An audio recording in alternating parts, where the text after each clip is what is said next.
We're doing our unit on something called the hydrosphere. So I thought the baby shark would be a nice way to introduce this. We're gonna start off this going through your review. And I want you to really think about the questions you covered on page 153 in your book. Also, all your little Quizlets. So this test is only 15 questions long, 16 questions long. So you really have the chance to do very well. So the hydrosphere, what does the word hydrosphere means? All right, so the word hydrosphere really encompasses all of the water on our planet. So it's water that's everywhere, including the oceans, lakes, seas, it's anywhere, even in the air. It would be a part of the hydrosphere, hydro being water, sphere meaning the earth. So if we're talking about our hydrosphere, what part much of our planet is actually covered by water. So by the way, in this video, I want you to actually pause when you see the questions and answer them and see if you're getting them right. So roughly 70 to 70 something percent of our planet is covered with water. So we go with C here. Of that, you'll find that 97% of that water is found in the oceans, and then about 3% of that is found as fresh water. So most of the water on our planet is salt water. Let's move on. So if we can't use salt water unless we do what's called desalination, which is when we remove salt from the water, how do we as humans and animals and plants get all the fresh water we need, or where is it stored?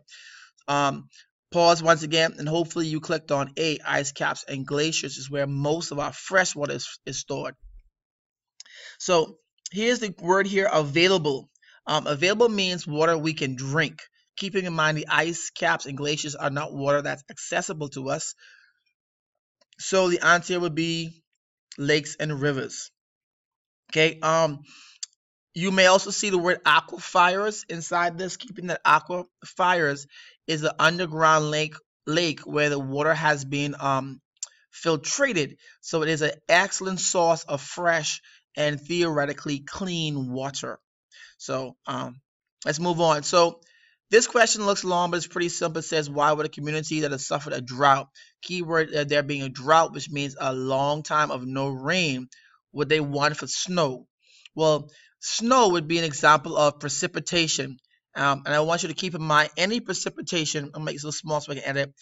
Any precipitation can lead to the increase of water inside your underground aquifers and your wells, because the ice will eventually melt and then drip down. Keep in mind that precipitation is generally always going to be fresh water. Let's move to the next one. So in this one here, you have to understand that our Earth is a closed system. By that I mean we're not making anything new.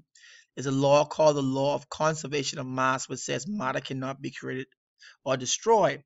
And if that is true, then we are not making new water. We're simply recycling it through the water cycle.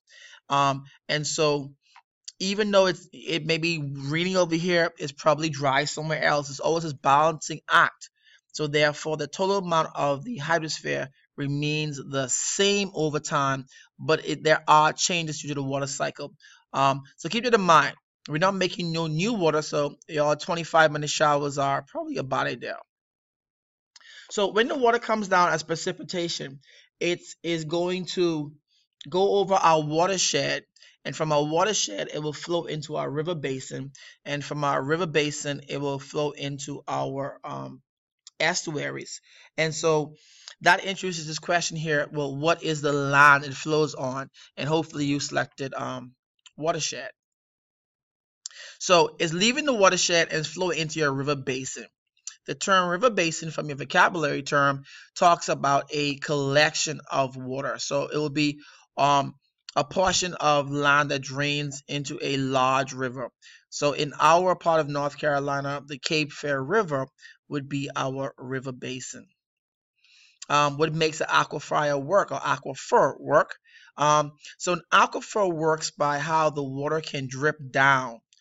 So if your aquifer does not have the ability to infiltrate down, So you want to have few pores. It must be permeable and few pores. If it have too many pores, then the dirt will go in. The word pores right here actually is talking about holes. And so if the water can flow down too quickly, it will not get clean. If the rock is impermeable, then it can't flow at all. So if you want a really good aquifer, you want to have rock that's permeable but contains a few pores to allow the water to drip down slowly and therefore get cleaned. Here's a complicated question, and this is a good one because it really goes over several things. In the ocean, where all that water is stored, the ocean plays several roles. It is the main source of photosynthesis. So the plants in the ocean give us most of our oxygen, but the ocean is also the largest storage of carbon dioxide. I'll say it again. The ocean is the largest storage of carbon dioxide.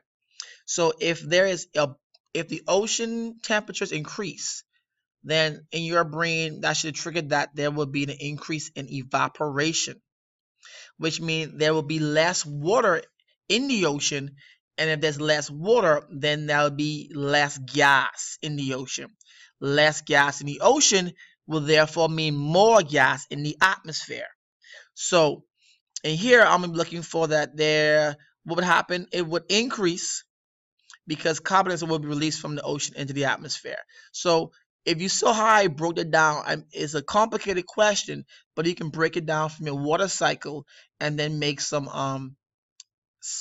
educated guesses there. So temperature goes up, evaporation goes up, evaporation goes up, ocean levels go down, ocean levels go down, the amount of gas it can hold goes down. So which means there's more gas in the air.